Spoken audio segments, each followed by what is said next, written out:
Good morning বন্ধুরা, শুভ সকাল। একটা নতুন ব্লগ নিয়ে নতুনভাবে হাজির হয়ে গেছি। সকালে গেছিলাম পড়াতে, সকালে একটি পড়িয়েও গেছি, অনেক সকালে উঠেছি। ছেলের আজ থেকে পরীক্ষা আরম্ভ হলো, ও অনেক সকালেই বেরিয়ে গেছে। আর তার জন্য সকাল সকাল সব কিছু হয়ে গেছে। রুটি করে গেছিলাম, তরকারি করে গেছিলাম, এমাত্র পরে ফিরলাম। আর আজকে যদি গরম গরম রুটি আর একটু ঘি মাখিয়েছি আর একটু আলুর তরকারি, এটাই হয়েছে সকালের আজকে জলখাবার। ব্যানানা আছে, দেখা যাক, যদি নিই তো নিয়ে নেবো। আর এর সঙ্গে একটু কাঁচা লঙ্কা আর পেঁয়াজ লাগবে। তো চলুন, শুভ সকালের ব্লগটা এটা দিয়ে শুরু করলাম। সকলে সুস্থ আছেন, ভালো আছেন। আজকে ওয়েদারটাও বেশ ঝলমলে আছে, রোদ উঠেছে, জামা কাপড় প্রচুর কেচেছি, শোকাতে তো হবে। তো চলুন পরের দিকে কী কী রান্না হচ্ছে। তবে বাজার থেকে ফেরার সময় আজকে চিংড়ি মাছ নিয়ে এসেছি। ভাবছি চিংড়ি মাছ দিয়ে আলু পটল দিয়ে একটা বড় দেখে তরকারি করব। আর কি করা যায় দেখা যাক।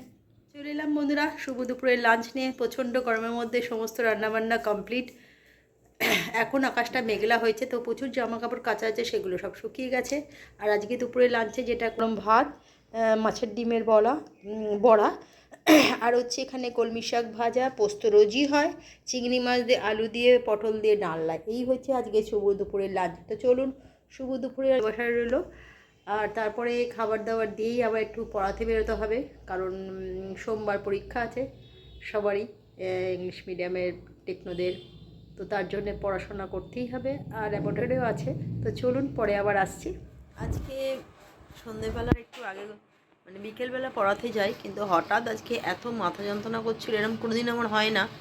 খাওয়া দাওয়ার পরে একটুখানি শুই, তারপরেই পড়াতে বেরোই।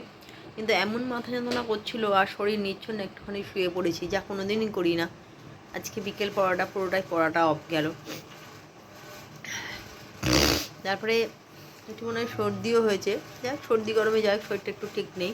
তারপরে আজকে চা কিন্তু আর আমি করিনি, আজকে চা হাজবেন্ডই করে নিয়ে এসছে। ছেলের দুধ চা, আমাদের র চা।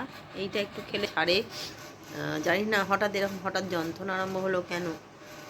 বেশ মাথা যন্ত্রণা করে না, যদিও হয়তো কোনো কারণে সকালে রোদ্দার লেগেছে, যাই হোক, যে কোনো কারণে, চোখের কারণেই হতে পারে, সব মিলেই একটা কিছু হয়েছে। তো চলুন, শুভ সন্ধ্যার অনেক শুভেচ্ছা আর ভালোবাসা বন্ধুরা। শুভ সন্ধ্যার শুভেচ্ছা পর্বে।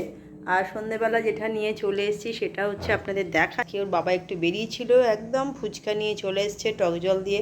সন্ধ্যেবেলার এই লোভনীয় খাবারটা দেখে বেশিক্ষণ থাকা যায় না।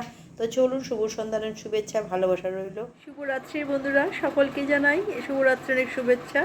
কারণ আজকে রাতে আর ডিনারের পর্বে আসিনি, কারণ আজকে বিকেল থেকে প্রচণ্ড মাথাটা যন্ত্রণা করছিল। তাই আজকে মানে রাতের খাবারটা স্কিপ করে গেছি আমি, আর ওরা ওদের মতন করে খাওয়া দাওয়া করে নিয়েছে, ছেলে বাবা। আমি আর রাত্রিবেলার খাওয়া দাওয়া করিনি আজকে। টুকটাক একটুখানি বিস্কুট আর একটু দুধই খেয়েছি, কেন আজকে আর ভালো লাগছো না রাতে ডিনারটা খেতে, স্কিপ করলাম। তো চলুন, শুভরাত্রির শুভেচ্ছা ভালোবাসা দিয়ে ব্লগটা শেষ করলাম। কালকে একটা নতুন ব্লগ নিয়ে হাজির হয়ে যাব। Good night, tata.